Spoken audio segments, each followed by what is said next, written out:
Now, the morning sprint. The Grant County Sheriff's Office is trying to get in touch with the people who posted a viral video of a boat that caught fire on Moses Lake Saturday.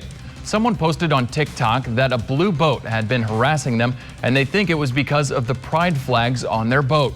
The person who posted the video said they later rescued the people who had to get off the boat in a hurry when it caught fire. The Grant County Sheriff's Office says they've seen the video, but they're waiting to hear from the people who posted it before they decide what to do next. A misdemeanor was upgraded to a felony when a man accused of trespassing resisted arrest. According to Pasco Police, 37-year-old Johnny Baltazar Contreras refused to comply with officers during his arrest for trespassing over the weekend. Officers had to push Baltazar Contreras into the back seat of a police car. He flailed at an officer with his feet and kicked her throat and upper body. His charges were upgraded from a misdemeanor to a felony for assaulting an officer during a lawful arrest.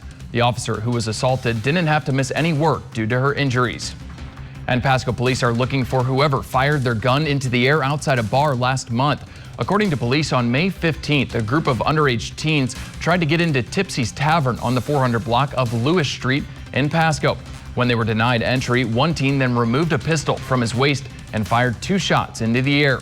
Police describe him as 16 to 18 years old, with his hair in cornrows and wearing a blue bandana around his neck. And as seen in the pictures, he was armed with a semi-automatic pistol. Anyone with information on this incident is urged to call Pasco Police. The Justice Department says a 20-year-old Seattle man has been arrested trying to join the Islamic State terror group ISIS. Elvin Williams was arrested Friday at SeaTac Airport. Investigators say he was moments from boarding a flight to Egypt by way of Amsterdam. A plan to join and fight for ISIS he'd been plotting with men he didn't know were FBI sources. Just buying the plane ticket wasn't enough. We wanted to be able to see him show up at the airport, cross over, where he was actually in the jetway boarding the plane when he was arrested. So he could never say, I changed my mind, or I was not going forward with my intent of fighting overseas.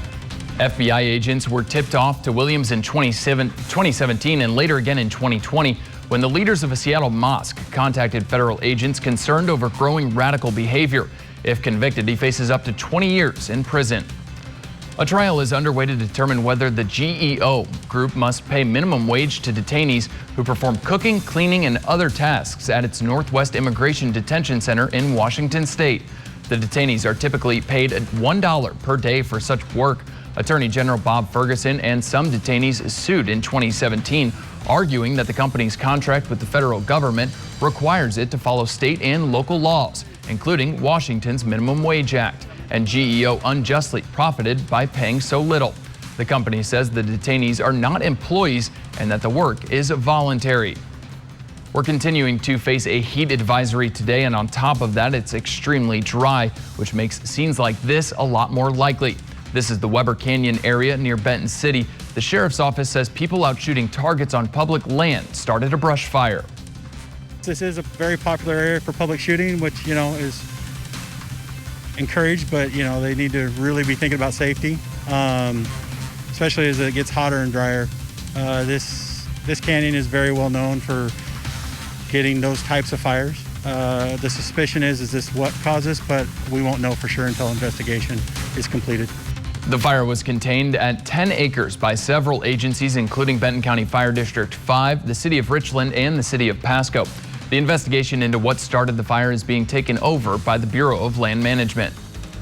Today, the president will deliver remarks on the COVID-19 response and the vaccination program. And there are signs of progress, but experts say this pandemic is nowhere near over. In the U.S., the average daily number of new COVID-19 cases is below 20,000 for the first time since March of 2020. And the American Academy of Pediatrics reports the lowest number of new weekly cases in kids since early October. But kids made up about 25% of new cases last week.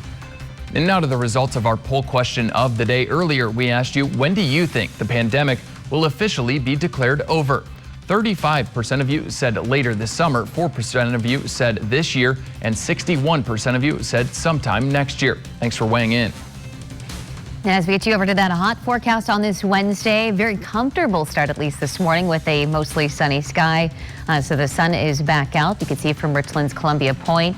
We're talking about some record-breaking temperatures for today, and that heat advisory continues not only today, but it has been extended now through Thursday. That goes until 8 p.m. Thursday afternoon, as we're expecting one more day close to the triple digits by the end of the work week. Temperatures right now, we're at 58 in the Tri-Cities, 66 in Walla Walla, 59 in Ellensburg, and then sitting in at 61 degrees in Yakima. There's that high pressure system, so not much of a change out there for today. One noticeable change that we could have out there for the day on Thursday, a few of those thunderstorms popping up over central parts of Oregon, so down to our south and southeast. We could see the wind, though. The wind will return Friday into the upcoming weekend, and that's what's going to usher in some cooler temperatures. We're going to be back down closer to average by Saturday and Sunday with some more sunshine and just some breezy conditions. But there are the numbers out there today, triple digits. 104 in the Tri-Cities with 102 in Walla Walla, 96 today in Ellensburg, and then 101 for Yakima. So your 7-day forecast, we're going to be down to about 90 degrees on Friday, breezy conditions this weekend, 81 Saturday, and even cooler on Sunday with the high of 77. Comfortable weather next week. And then your 7-day forecast for Yakima, also looking at some hot conditions next couple of days, still at 95 on Thursday, 87 on Friday, and then expecting those 70s for this weekend.